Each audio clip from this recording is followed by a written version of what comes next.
Let me ask you something. When you watch a movie these days, or a series, or even open a new book or start a new video game, does it feel like someone's trying to connect with you, or like someone's just trying to correct you? 10 minutes in, and it's not really a story, it's a sermon, a lecture, a very important message.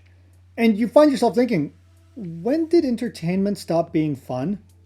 It's a real issue, and it all comes down to one thing: motivation. What drives the filmmaker, the writer, the studio behind the story? I'm Neil Chase, author of Iron Dogs and writer-director of the upcoming military sci-fi horror, Contamination. And today I want to talk about why so much entertainment feels like a lecture. But I want to approach it from a different angle, from the creator's side, because not all filmmakers are built the same. And the why behind the project matters just as much as the plot itself.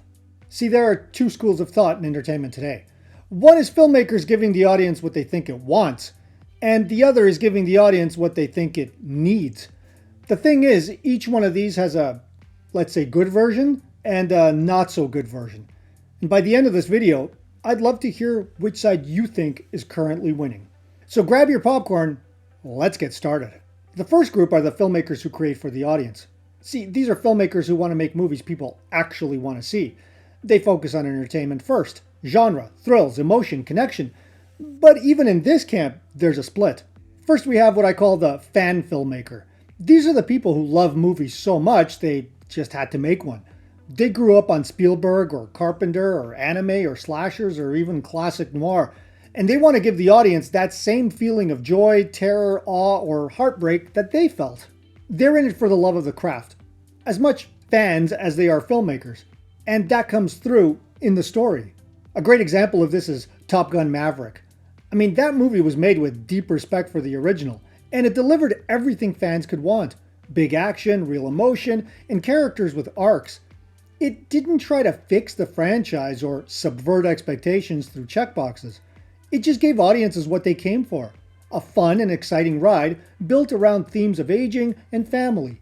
Just the right combination of nostalgia and something new. The fan filmmakers give us movies that work. They know what audiences love because, well, they love it too. But then you've got the flip side, the cash grabber. The filmmakers who also want to give the audience what they want, but only at a surface level. They don't care about character or story structure or emotional payoff. They just want the clicks, the box office, the merch. Look at a film like Transformers: The Last Knight. That movie had more explosions than plot. It was made to sell toys and deliver on spectacle, but not to tell a story.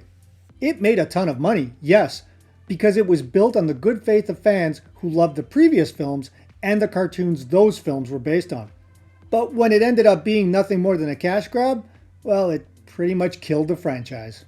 The cash grabbers give audiences only what they think we want, and nothing else. They don't know the source material or the genre conventions, and they don't really care. And guess what? Audiences can tell. And because of that, they walk away. And this brings us to our other school of thought, starting with the filmmakers who create for the message. This group doesn't start with the audience. They start with the messaging, what they believe people need to hear. And again, there's a good version of this and a not so good one. First, you've got the change maker. These are the filmmakers who genuinely want to use their voice to change the world. They care deeply about the issues they highlight, whether it's inequality, injustice, the environment, or mental health, and they try to tell stories that make a difference. Now, when they still focus on character, pacing, and genre first, well, these movies can be incredibly powerful, even if they don't typically have a big audience. A great example is Spotlight. It's a biographical drama centered around actual events dealing with investigative journalists uncovering a massive scandal within the Catholic Church. Message-driven? Definitely. But it's also tense, structured, and character-rich. Unfortunately, even when done really well, movies like this have a niche audience at best. It can be because the material is so heavy as to not be fun, or because nobody really asked for a film like it. So it ends up being a bit of a bitter pill for those who do watch it, and really, the biggest supporters tend to be critics. Still, we can appreciate the intent, because at the very least, the changemakers are trying to connect. Which brings us to the other type, the narcissist. The filmmaker who doesn't care what the audience wants. At all. They believe they're the smartest person in the room. They're here to teach, to lecture, to elevate the unwashed masses. And if you don't like their work, well, that's your problem. You're just not enlightened enough. Now, historically, this wasn't a big deal because these were super niche films made for small audiences and typically playing in limited runs or indie theaters. But these days, there are more movies like this than ever, and they've taken over theaters and streaming platforms, even if the audience size hasn't gotten any bigger. Is there a better example of this than Velma? I mean, it aims to be edgy and meta, but ends up being smug and shallow. Instead of building mystery or character, it builds lectures wrapped in sarcasm. Every character is a negative stereotype that checks boxes. Every scene tries to prove a point instead of tell a story. It retcons everything that made Scooby-Doo so popular and beloved in the first place and replaces it with something mean-spirited and toxic. It's nothing more than a mouthpiece for the creator, who quite literally inserts herself into the show as the main character. And the worst thing about it is, if you dismiss it or, God forbid, say you don't like it, then you're the problem and not the people making it. Narcissists don't weave the message into the story. They just slap it on top. The message is the story. And what should be the actual story? Well, that doesn't matter at all. It's just a delivery system. And that's the problem. If you've been watching the Oscars or the Golden Globes the past few years, you've probably noticed a growing pattern.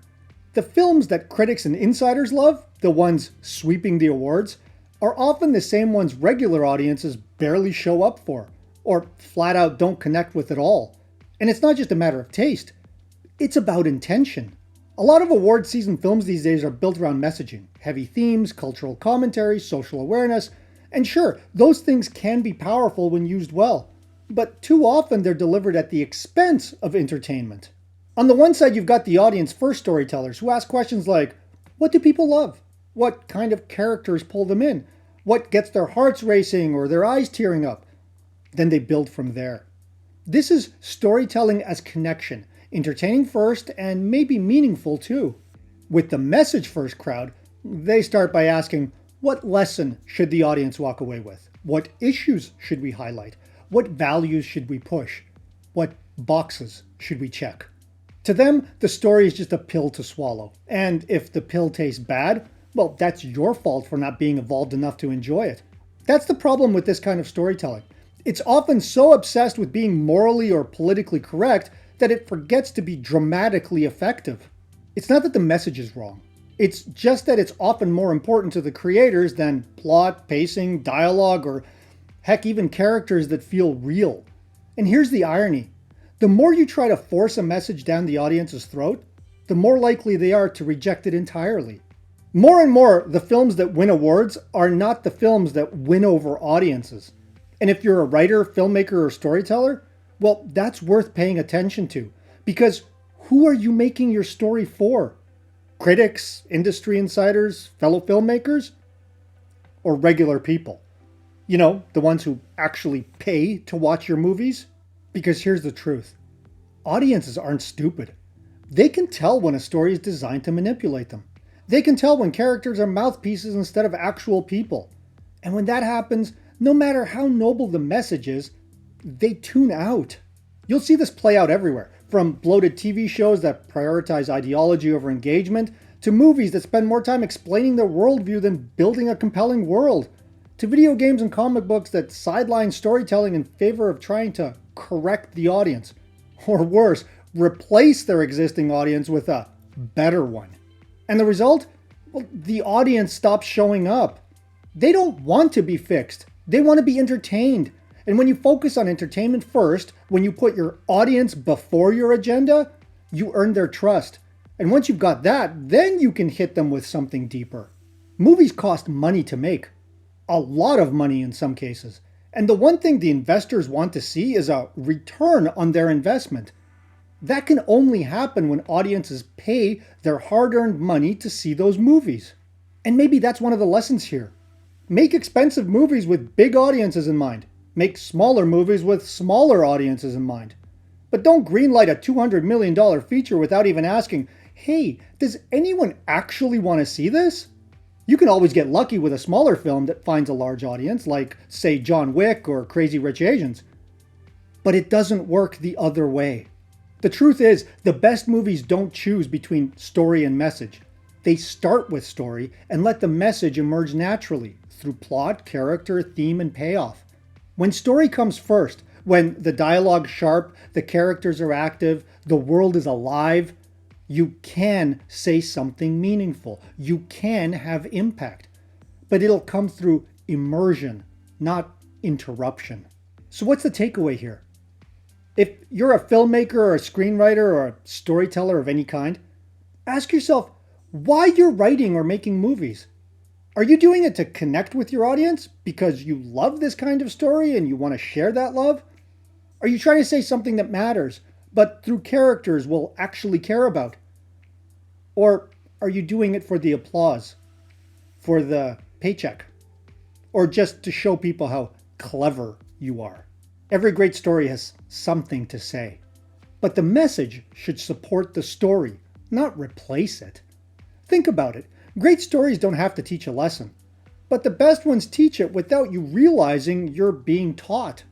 See, audiences don't mind meaning. In fact, they love it when it feels earned, when it grows from character, when it's shown, not shouted, when the emotional arc hits harder than the headline behind it. Because here's the thing, medicine only works when you're sick. You're not supposed to take it around the clock. If you do, it means it's not working. And worse, if you take too much, it'll actually make you sick, even if you weren't in the first place.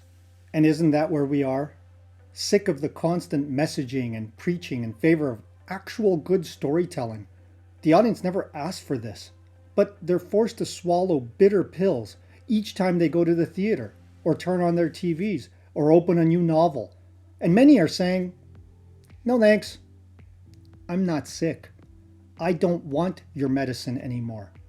I just want good stories with great characters, action and dialogue that thrill me and move me, and most of all, entertain me. Because that's the one thing the medicine of today lacks the most. It tastes awful, and it stopped being fun a long time ago. But hey, these are just my 2 cents. Give me yours. What's a recent movie or show you loved because it told a great story first? On the flip side, what's one that lost you with too much message or agenda? Let me know in the comments below. And if you'd like to support this channel and see more content like this, please check out my horror novel Iron Dogs and my thriller film Spin the Wheel, out now on Tubi. You can find the links below. And if you find yourself not getting the most out of your story and you don't know what to do about it, well, contact me on my webpage, neilchasefilm.com, through the link below, and let's talk. I've helped writers, filmmakers, and producers zero in on what works and what doesn't. And more importantly, how to fix it. And if you want more tips on writing character-first stories that resonate and entertain, hit that like button, subscribe, and ring the bell so you don't miss what's next. Until next time, stay creative.